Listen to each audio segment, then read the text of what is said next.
This happened last January. I had taken a week off of work following New Year's, mostly in hopes that everyone else would be back at work by then, and I could enjoy the week without it being busy everywhere. My plans consisted of shopping around and really just chilling at my apartment by myself. On this day, I was out driving around in the snow and going to a few stores, then made my way back to the apartment.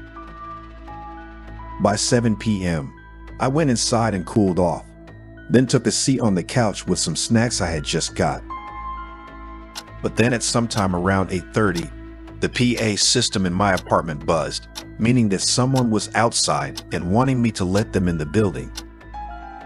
I had no plans of anyone coming over, so I had no idea who it was. They buzzed my room again, so I got up and went to the window that faced the front of the building.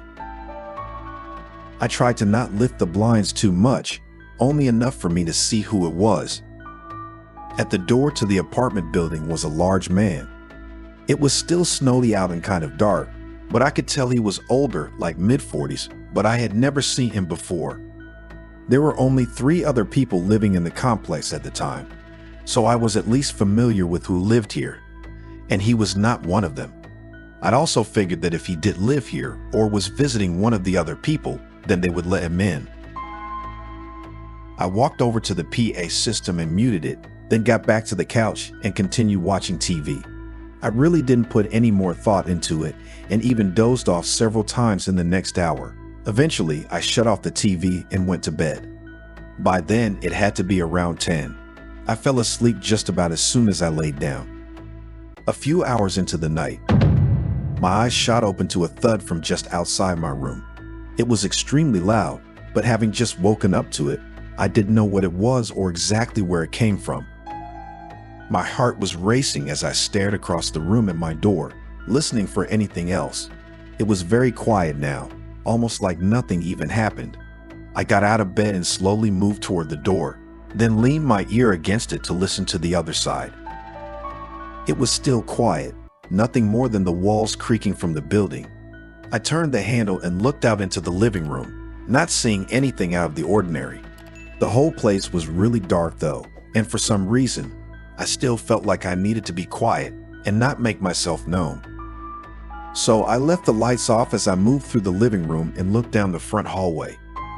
The door to my apartment was fully open. I froze up, staring at the open doorway and feeling fear run through my whole body. It almost didn't seem real. I took a few steps back, staying quiet, and made my way back toward my room. And now on the other side of the door, I could see a huge dent in the wood right by the knob. Once I saw that, I ran in and locked it behind me. I was sure that whoever it was had to be somewhere inside my apartment still, and it would only be a matter of time before they get into my room. But as I waited for the police, the apartment stayed silent. Whoever had broken into my apartment was gone. Even the police couldn't find anything to help in finding them. What they think happened is the intruder tried buzzing all the other rooms as well, until one of them was nice enough to let them in. Once he was in the main stairwell, it's not really clear why he chose to go for my room. Maybe they thought it was empty. What's really strange is the dent on my bedroom door, which was likely the source of the thud that I'd woken up to, but it was just one single hit, not looking like a real attempt at breaking the door down, but more like something out of frustration before he left. I still live in the same apartment, and nothing else has happened. Who it was and what they wanted is unknown.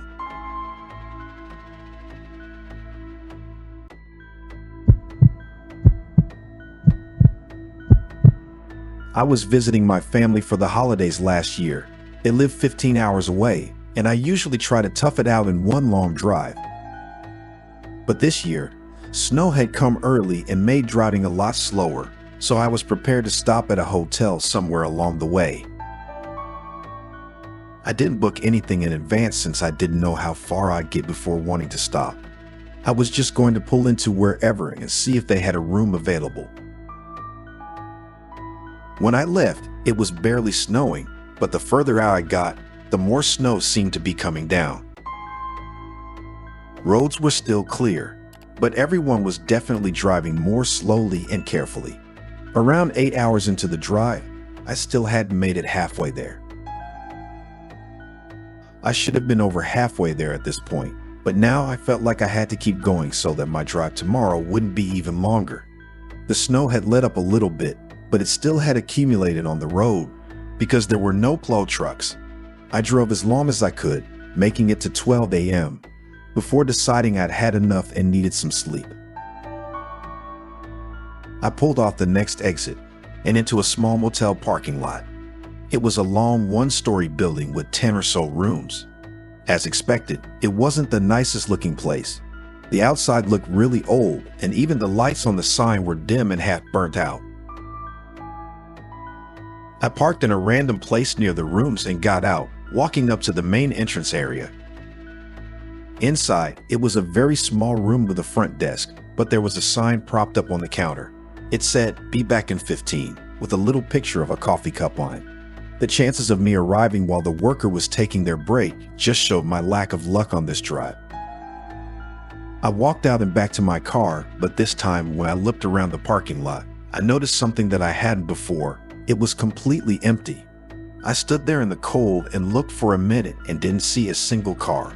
And from the looks of it, it didn't look like any cars had even been in the parking lot tonight. I got back in my car and turned on the heat to warm up while I waited. Seeing no cars and nobody at the desk had me second guessing whether the sign was actually for someone taking a break. There were no places within 15 minutes anyway, so I don't know where they could have driven off to if they were taking a break. I sat back and tried to think of what to do next, but my eyes and head were so tired, and I ended up passing out in my seat. When I woke up, a few hours must have passed. The snow had started pouring down again, and the wind was making my car sway. I sat up and looked toward the front entrance of the motel, but immediately made eye contact with a man peering in through my window. I jolted back as he stepped away and yelled something toward the parking lot. I looked behind him, seeing a truck on the other side. Another man got out of the driver's side and started walking up. The one by me then walked around my car, trying all the door handles. I snapped out of it and put my car in reverse, trying to back out before the wheels spun under me. Now the men were moving quicker, one yelling at the other to come over to his side and break the back window. I continued moving my car back and forth, trying to get through the thick patch of snow, but the sudden shattering of the back window only made it harder. I was trying everything now, as one of the men was reaching in for the door handle, and just when he put half of his body through the window and opened the door, I finally got traction and spun the car around. The man fell out, and the other tried to get in his truck to follow me.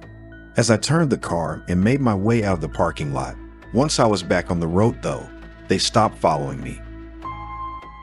Although I don't feel like it was entirely my fault, I definitely should have not let myself fall asleep in that parking lot, especially in the middle of nowhere like that. What those men had planned could have been anything. They were obviously prepared though, and it almost seemed like they knew that this motel parking lot was an easy place to target people. But whatever it was, I'll probably never know.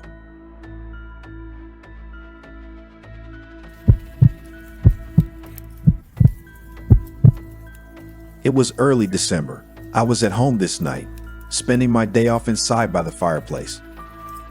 It was way too cold and snowy out for my liking. I did a bunch of things around the house that needed to get done, but otherwise it was a relaxing day. I had the news running in the background, listening to how high winds and possible blizzards were to be expected starting tonight. I was already starting to notice it getting worse outside. I sat on the couch and turned on a different channel. Around 7 p.m., I could hear wind slamming against the house, and it really did sound like there was a blizzard. I got up and went to the window facing the backyard to see how it looked outside. At first, all I saw was snow rushing to the ground with almost no visibility, but then I saw something else. A figure walking through my backyard. My backyard was pretty big and didn't have a fence, so it wouldn't have been that unexpected if it weren't for the blizzard going on outside. Whoever was out there was just walking at a regular pace, going toward the end of my yard before the snow and darkness took over any sight I had of them. I stayed by the window for a minute, trying to catch one more look and figure out what they were doing, but I didn't see anything. I was honestly scared for them, but also couldn't see why they'd be out there at all. The end of my yard that they were walking to led to a road, but it wouldn't get them anywhere for miles, which was not doable on foot. I went back to the TV, but I still couldn't help thinking about it. And only 5 minutes later, there was a knock at the door. I went over and cracked it open. It was a man in a heavy winter jacket. His nose was bright red, and his face was pale white, like he'd been out in the cold for a while. I couldn't know if this was the same person I'd seen in my backyard, but my immediate guess was that it was. "How can I help you?" I asked.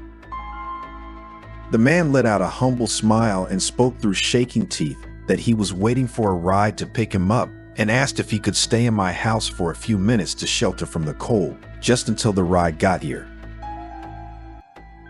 I took a moment to respond because I actually considered it. Given the state of the weather, it's easy to say that under no circumstance would you let a random man inside your house. But when they're practically freezing to death on your doorstep and asking for your help, the answer on what to do isn't as black and white.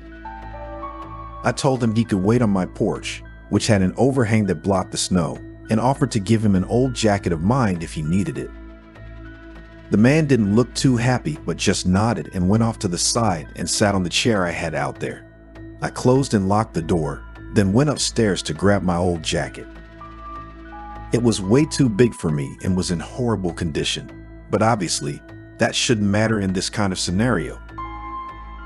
I picked it up and walked downstairs, about to unlock the door and open it, but something stopped me just a moment before.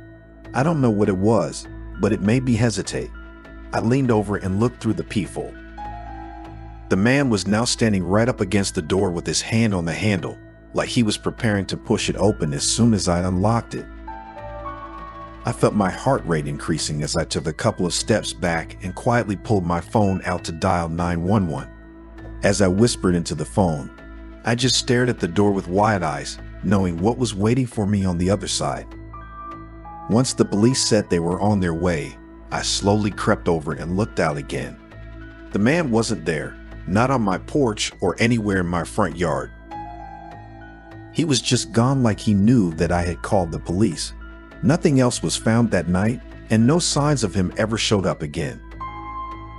What he would have done if I had opened the door, I can't be sure of, but hopefully, he never comes back.